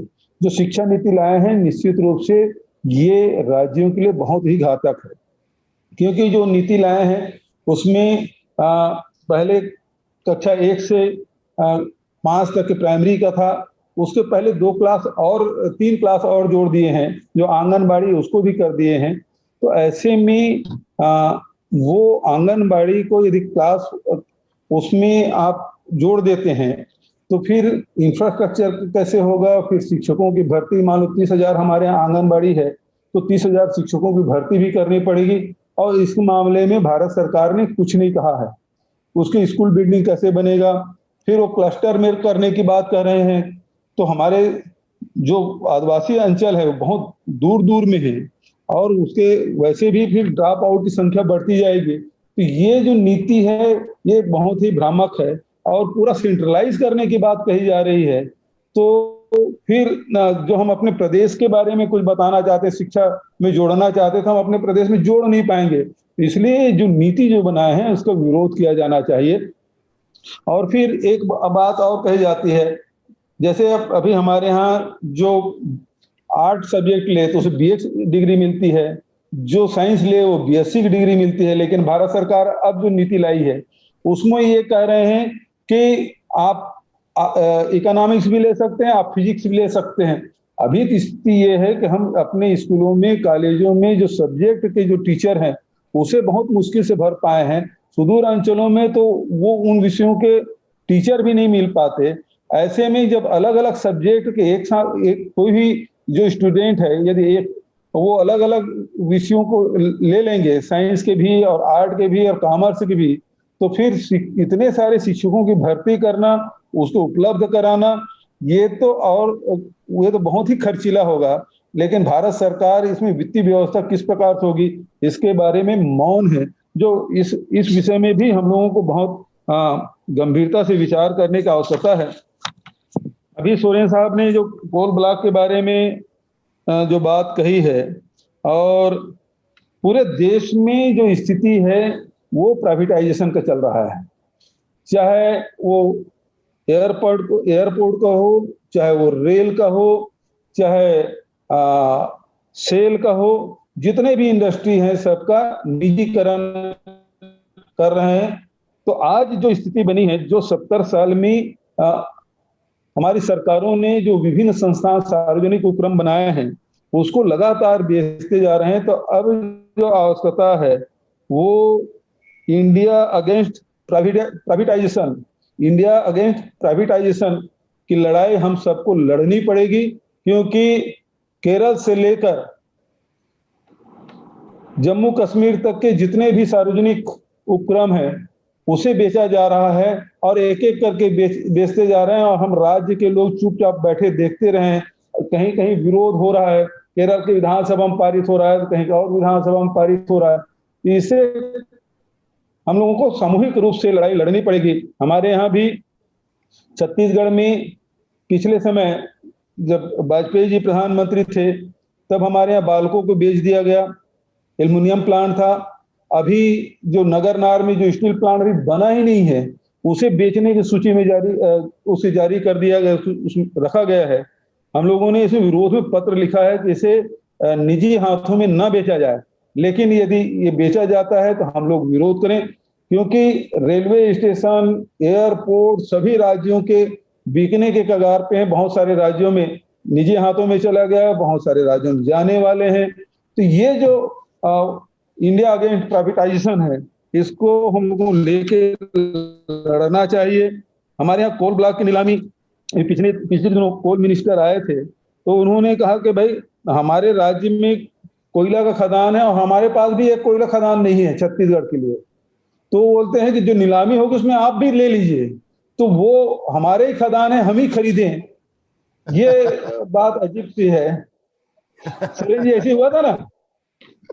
तो ये पूरे जंगलों को उजाड़ के यदि इस प्रकार से किया जाएगा और निजी हाथों में बेचा जाएगा, उनका कहना है कि 50 साल में कोयले के रिलेवेंट नहीं रह जाएगा, तब तक के दूसरे कोई चीजें आ जाएगी। लेकिन आज जैसे हम भले रॉकेट के युग में आ गए हैं, लेकिन बैलगाड़ी समाप्त नहीं हुआ। यदि हम कितना भी दूसरे पावर के लिए दूसरे क्षेत्र में जा सकते हैं, लेकिन कोयला आधारित जो पावर है उसकी महत्ता कभी कम होने वाली नहीं है, उसकी उपयोगिता बनी रहेगी। तो इस समय हम लोगों को इस मामले में लड़ाई लड़नी पड़ेगी। झूठ बोलते हैं, उनको लगता है बाकी सब लोग मूर्ख हैं, वही एक समझदार है। स्थिति यही है कि जो आप न्यूक्लियर पावर है सर, जापान में जितने भी न्यूक्लियर ये सब पावर बनते हैं वो सारे इंडस्ट्री बंद हो गए, मालूम है? ऐसा नहीं है, ये लोग बेवकूफ बना करके चोरी कर, मतलब डकैती डालने की तैयारी कर रहे हैं। तो ये सब सारी चीजें हैं जो जीएसटी के मामले में मैं तो फिर से कहूंगा कि यदि आप नहीं दे सकते तो राज्यों को फिर से वो अधिकार देना चाहिए। जो औद्योगिक, जो हमारा उत्पादक राज्य है उसे कम से कम जो उत्पादन के जो पॉइंट है उसमें हमको टैक्स लगाने की अनुमति मिलना चाहिए। यदि भारत सरकार नहीं कर सकती तो वो अधिकार हम लोगों को वापस दिया जाना चाहिए। अभी प्रजातांत्रिक मूल्यों की जहां तक बात है, सभी लोग चिंता जाहिर कर रहे हैं। सभी मुख्यमंत्री जितने भी आईटी है, सीबीआई है, ईडी है, इसका जिस प्रकार से दुरुपयोग हो रहा है वो सभी प्रदेश के मुख्यमंत्री इसको महसूस कर रहे हैं, उस दबाव को। लेकिन इस मामले इस लड़ाई में अशोक गहलोत जी को मैं बधाई देना चाहूंगा कि 1 महीने से लंबे समय तक के वो लड़ाई लड़े भी और सफल भी हुए और उन्हें पटकनी देने में सफलता मिली। इस कारण से मैं अशोक जी को बहुत बधाई देता हूं, कि उनके सूझबूझ को भी बधाई देता हूं कि वो जिस प्रकार से नॉर्थ ईस्ट में, कर्नाटक में सफल हुए, लेकिन राजस्थान में वो परास्त हुए हैं। तो वो जो अवैधानिक कृत्य कर रहे थे उसको रोकने में उसके अशोक जी को सफलता मिली, उनके साथियों को सफलता मिली, इसके लिए मैं बधाई देता हूं। और इसी प्रकार से ये जो फेडरल स्ट्रक्चर है उसको बनाए रखने के लिए हम सबको मिलजुल के काम करना चाहिए। मैं इन्हीं शब्दों के साथ, चूंकि बहुत सारे विषय आ चुके हैं। बघेल सर एक निवेदन है, आपका उस पर क्या राय है, जो ये नया टैक्सेशन सिस्टम लाए हैं फेयरलेस, और ये जो नए अभी कल परसों इन्होंने घोषणा किया है कि अब जो टैक्स कलेक्शन वाला सिस्टम जो नए तरीके से इन लोग इम्प्रूव करने की कोशिश कर रहे हैं, इसमें भी बहुत बड़ा झोल है। कल इसमें तो चर्चा होगी ना, कल तो बुलाए जीएसटी मिनिस्टर को। हाँ, और उसमें कल स्पष्ट होगा। इसमें भी गड़बड़ी है। इनका कहना है कि अब कंप्यूटर के द्वारा लोगों का, ये ऑफिसर लोग का चयन होगा। अरे ये तो ह्यूमन बीइंग ऑपरेटेड सिस्टम है, उसमें कभी बड़े लोगों का नाम ही नहीं आएगा। सारे छोटे छोटे लोग, छोटे छोटे व्यापारी लोग इसमें फंसेंगे। और इनका बड़ा स्ट्रेटेजिकली ये है कि अपने बड़े बड़े सहयोगियों को बैंकों का फायदा और टैक्सेशन का चोरी कराने का एक रास्ता ये लोग तैयार कर रहे हैं। देखिए, जो बैंक इंदिरा जी के समय में आम जनता के लिए खोला गया है, अब वो बैंक धीरे धीरे खत्म भी होते जा रहे हैं। बैंकों में डकैतियां भी हो रही है, और बैंक है वो केवल बड़े लोगों के लिए ही रह जाएगा, ये स्थिति है। तो इसमें तो हम सबको, गरीबों को तो कोई लोन मिलता हमारे यहाँ तो नहीं है। बैंक को वो भी बंद हो रहे हैं। तो इसलिए बहुत सारे इशू हैं, आर्थिक जो मुद्दे हैं उसके तरफ से ध्यान हटाने की पुरजोर कोशिश वर्तमान सरकार कर रही है। और हम लोगों को आर्थिक मुद्दों को लेकर, चाहे मजदूर हो, चाहे किसान हो, चाहे बेरोजगार हो, चाहे आदिवासी हो, चाहे अनुसूचित जाति के लोग हों, चाहे छोटे व्यापारी हों, इन सबके मुद्दों पर व्यापक रूप से पूरे राष्ट्रीय स्तर पर अभियान चलाते हुए हम लोगों को काम करने होंगे, ऐसा मैं महसूस करता हूँ। मैडम, आपने समय दिया और सुझाव लिए, इसके लिए मैं आपको हृदय से धन्यवाद देते हुए अपनी बात समाप्त करता हूँ। Narayan Swami ji. Honorable Congress President, Honorable Chief Minister of West Bengal, Mamata Banerjee ji, Honorable Chief Minister of Maharashtra, Shri Uddhav Thackeray ji, Honorable Chief Minister of Rajasthan, Ashok Gehlot ji, Honorable Chief Minister of Punjab, Shri Dr. Amarendra Singh ji, Honorable Chief Minister Chhattisgarh Bhupesh Baghel ji, Honorable Chief Minister of Jharkhand Shri Hemant Soren ji, I wholeheartedly welcome you all. I heard all your speeches. I'm very happy that the Honorable Congress President called the like-minded Chief Ministers, Congress Chief Ministers and like-minded Chief Ministers. First of all, I would like to say that in the initial remark that has been made by Honorable Chief Minister of West Bengal, is a very serious issue. NEET exam and JEE exam. We are on a different footing. When our Honorable Chief Minister of West Bengal came to Chennai, the issue was also raised to her. The NEET exam, which has been proposed by the government of India, has been opposed by our government and also DMK party. The reason is that we are conducting the exam in the state board. The government of India conducting NEET exam on the basis of CBSE. Our poor children belonging to the villages, scheduled caste, scheduled tribe, OBC children who are studying in government schools, when on the basis of the mark obtained in 12th class, the scheduled tribe people were getting medical classes, engineering courses. Scheduled caste children were getting, rural people were getting.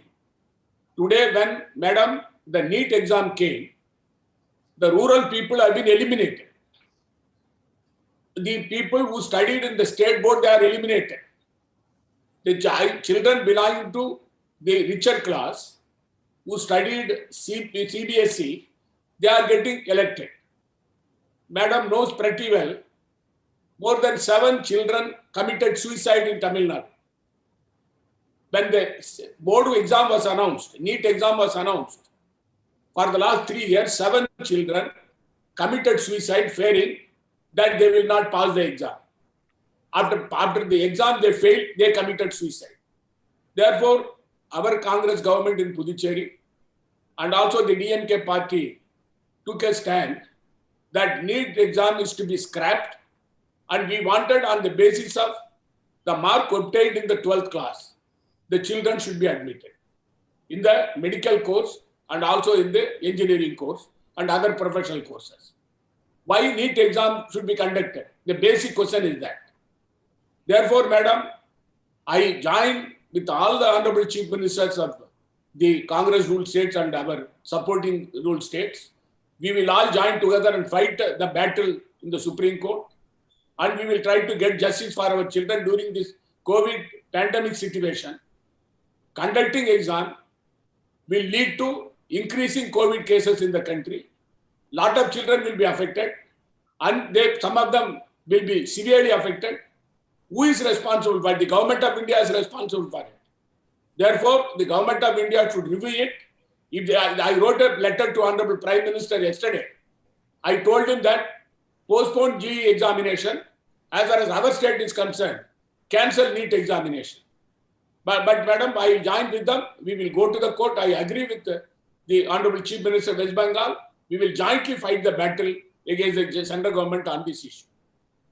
Madam, during this COVID situation, ours is a small state, but our revenue has dropped. In the month of March, we got only 30% revenue. In the month of April, it was 45%.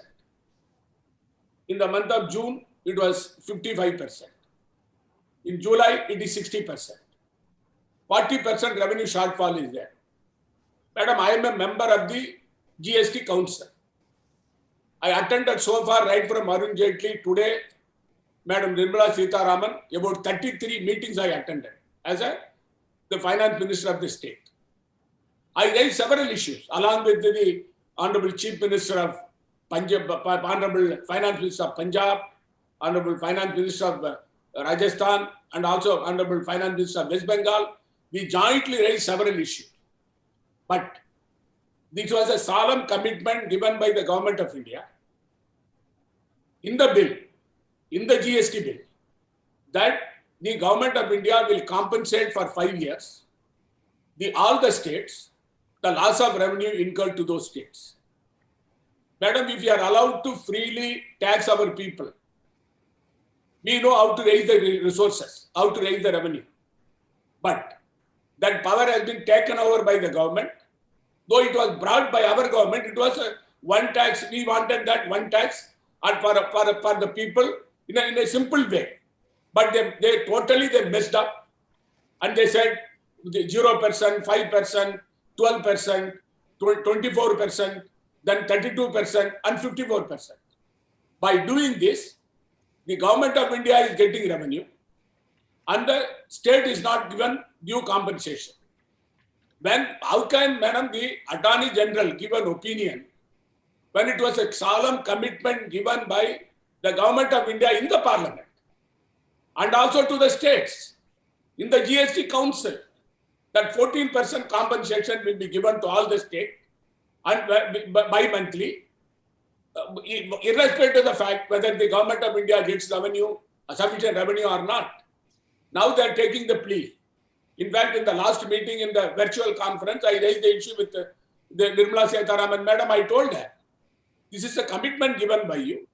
How can you go against it when the Government of India is violating its own policy, principles and the law? How can you expect the state government to do that? But unfortunately, madam, she said we will go for a market borrowing. I told her whether you go for a market borrowing or you get it from Reserve Bank of India, it is your baby. But you have to give us the compensation. For the last 4 months, all the, including BJP ruled states, they are all raising the voice. But so far, no reply coming from the Government of India for that. And unfortunately, the Finance Secretary goes to the Standing Council, Finance Ministry Standing Council, and he says that we have no money. That means that the Government of India has become bankrupt. When they say we don't have money, it's a shame on the part of the Government of India. Government of India can say that. Government of India has to pay, whereas, madam, I am one of the state who is fighting against the Government of India and also Lieutenant Governor. The same is the case with Madam Mamata Banerjee. She is fighting against the government of India and also governor every day. Can you imagine, madam, in our state, Puducherry, the lieutenant governor said she will come and address the house when I called the assembly session. She gave approval. She did not come. But I read the budget. I didn't bother about her. After 3 days, she came to the house and addressed the house. Therefore, we are fighting battle every day against these people. But we don't bother. Whether we remain in power or not, we will uphold democracy. We will uphold values. The cooperative federalism which Narendra Modi is telling every day, Prime Minister, cooperative, that is cooperative federalism, it's a dictatorship. He is trying to impose everything on the states. The East agenda he wanted to impose. When the Hemant Soren said, even the Honorable Chief Minister of West Bengal said, the Prime Minister's health scheme, they are giving only 40%, we give 60%. They say it has to be Prime Minister's scheme. Money is our, major part of the money is our government money. But they want to take the name for themselves. Madam, 7th Pay Commission arrears, for the last 4 years, we have paid to our state government. Announced by the government of India, we paid. No compensation was not given to us. Puducherry, madam, we wanted us to be included in the 15th Finance Commission. We are getting assembly. Delhi is also assembly. All the states are getting now 51% share in the revenue. But Puducherry is getting only 26% revenue. But they are collecting more than 6,000 crores. 50% of the money comes to 3,000 crores. They are giving us only 1,700 crores. That is how they are cheating our governments. They are not paying our due share. They said, but the Delhi government, they are treating them separately. We are being treated separately, even within the union territories. Therefore, madam, the GST compensation, tomorrow in the meeting I will be attending, I will forcefully say that either you pay the compensation within a period of 15 days, otherwise you leave us, we will go for our own pattern of taxing the people. We know how to raise our resources. We don't want to come with you before a begging bowl. We will tell the state, Nirmala Sitharaman like that. Why do our money they take, madam, and they are not giving us the money? Therefore, madam, this is very clear from our side. The other issue which has been raised, it's a very important issue. The privatization of DISCOM. They wanted to give it to Adani. It's a very clear-cut issue. We have got an infrastructure for privatization of the power sector, they are telling. If you don't do it, we will not give you the grant. They are putting condition on us. Who are they to put condition on us? We have got an infrastructure of about 20,000-30,000 crores for power distribution system in our state. Our state government is running it. They wanted to take it over by indirect method in the name of privatization. The environmental impact assessment, they are reducing the time frame. Public hearing, they would like to go against it. New education policy. Madam, when our leader, Shri Rajiv Gandhi was the Prime Minister, Parliament debated on the new education policy. And thereafter it was approved by the Parliament. Today, there were extensive consultations. Yeah, before the policy was deliberated at all levels, including the educationists and the people who are in the education field, all were called and discussed. Today, they announced, third day they said we are going to implement. But southern states are opposing it, including that, madam, during COVID situation in our state till April, there are only 3 cases. Today, it has become 11,000 cases. About 9,000 people have recovered and went home. Because the death rate is only 1.4%. The recovery rate is more than 75%. I received so far, madam, 5 video conferences I attended with the Prime Minister. In 3 video conferences I spoke. The Prime Minister said, he said, you will have to control COVID. I told him, give us money. Where is the money to the states? He said he never answered that issue. He never answered to us at all. And now, madam, so far, we spent more than 200 crores for controlling COVID in our state, in a small state. The government of India gave us only 3 crores. Disaster Management Fund. It is not COVID money. Adjoining state of Tamil Nadu, their supporting party, they got more than 30,000 crores. The population is more, I agree. I'm not saying that Tamil Nadu should not be given. Tamil Nadu should get, but we should get our due share. Our people are also Indian. We are not come from France. Madam, this kind of the stepmotherly attitude of the central government in ignoring our states, the Congress ruled state, and trying to topple Congress governments. But every day we have to fight the battle against them, imposing officers on us, imposing their policy on us, even if it is a state subject, interfering in that. Therefore, every state now, this is a time, madam, as I entirely agree with the Honorable Chief Minister of West Bengal, we should go to the court and then try to see that the NEET exam and also the JEE exam to be postponed. And secondly, our delegation of the like-minded political party leaders, our Honorable Chief Ministers, meet the Prime Minister and President, tell them that this is a COVID situation. The Government of India should liberally fund the states, give money to the state for the survival of the people of the state. Job loss is more than 40% in our state. Ours is a producing state. Our money goes to consuming state in the name of GST. We are at loss. We are not being compensated. Therefore, madam, this is high time that we should join together and raise our voice together. Then alone, this Government of India will come to senses. At least after hearing us, they will understand that the opposition leaders are together. Thank you, ma'am. Thank you.